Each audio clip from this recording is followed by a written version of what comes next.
what I'm trying to do is to make a significant difference in spaceflight and help make spaceflight accessible to almost anyone. And I would hope for as much support in that direction as we can receive. When I started SpaceX, initially I thought that, well, there's no way one could possibly start a rocket company. I wasn't that crazy. But then I thought, well, what is a way to increase NASA's budget? That was actually my initial goal. So I thought, well, if we can do a low-cost mission to Mars, something called Mars Oasis, which would land seeds with seeds and dehydrated nutrient gel, and you hydrate them upon landing, and then you'd have this great sort of money shot of green plants on a red background, and the public tends to respond to precedents and superlatives, and this would be the first life on Mars, the furthest that life's ever traveled, as far as we know. And I thought, well, that would get people really excited, and therefore increase NASA's budget. So obviously, the financial outcome from such a mission would probably be zero. So anything better than that was on the upside. So I actually went to Russia 3 times to look at buying a refurbished ICBM. Because that was the best deal. And I can tell you it was very weird going there in late 2001, 2002, going to the Russian rocket forces and saying, I'd like to buy 2 of your biggest rockets, but you can keep the nuke. That's a lot more. That was 10 years ago, I guess, so they thought I was crazy, but I did have money, so that was okay. And after making several trips to Russia, I came to the conclusion that actually my initial impression was wrong about because my initial thought was, well, that there's not enough will to explore and expand beyond Earth and have a Mars base and that kind of thing. But I came to the conclusion that was wrong.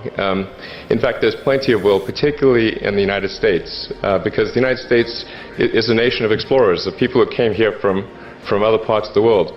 I think the United States is really a distillation of the spirit of human exploration. So, but if people think it's impossible, then, or it's going to completely break the federal budget, then they're not going to do it.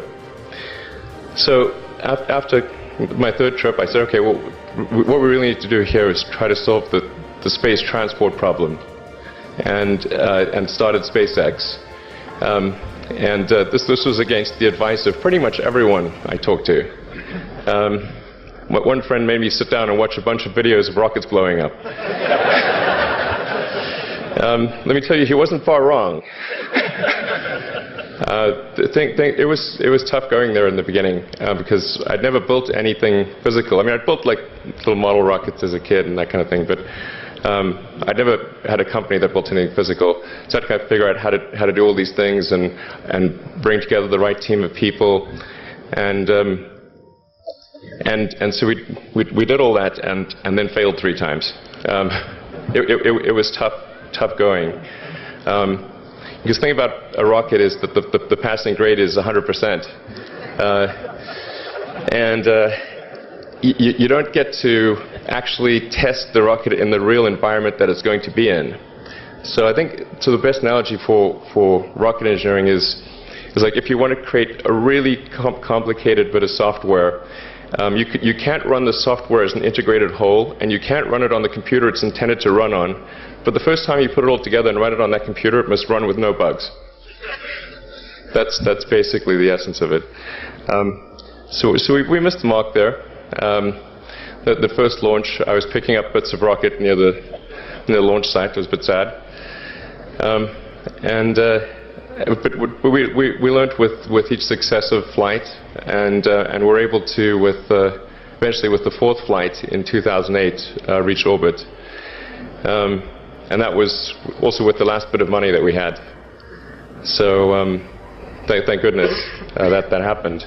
I think the saying is 4th time's the charm. So we got the Falcon 1 to orbit,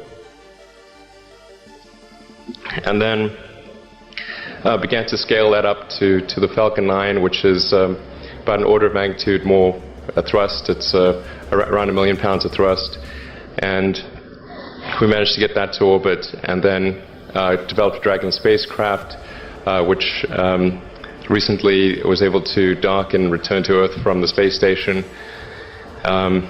That was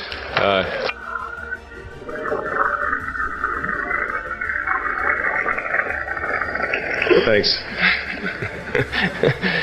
That was a white-knuckled event. Yeah, it's a huge relief. Still can't quite believe it actually happened. But there's a lot more that must happen beyond this in order for humanity to become a spacefaring civilization, and ultimately a multi-planet species. And that's something I think it's vitally important, and I hope that some of you will participate in that, either at SpaceX or at other companies, because it's just really one of the most important things for the preservation and extension of consciousness. I mean, it's worth noting, as I'm sure people are aware, that the Earth has been around for 4 billion years, and civilization, at least in terms of having writing, has been around for 10,000 years, and that's being generous. It's really somewhat of a tenuous existence that civilization and consciousness, as we know it, has been on Earth. And I think I'm actually fairly optimistic about the future of Earth. So I don't want to sort of people to have the wrong impression that I think we're all about to die.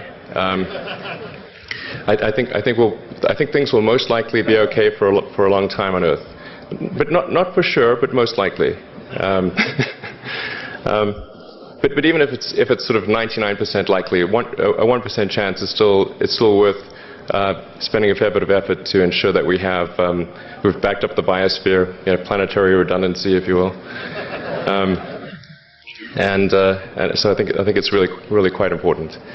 And in order to do that, there's a breakthrough that needs to occur, which is to create a rapidly and completely reusable transport system to Mars, which is one of those things that's right on the borderline of impossible. But that's sort of the thing that we're going to try to achieve there with SpaceX.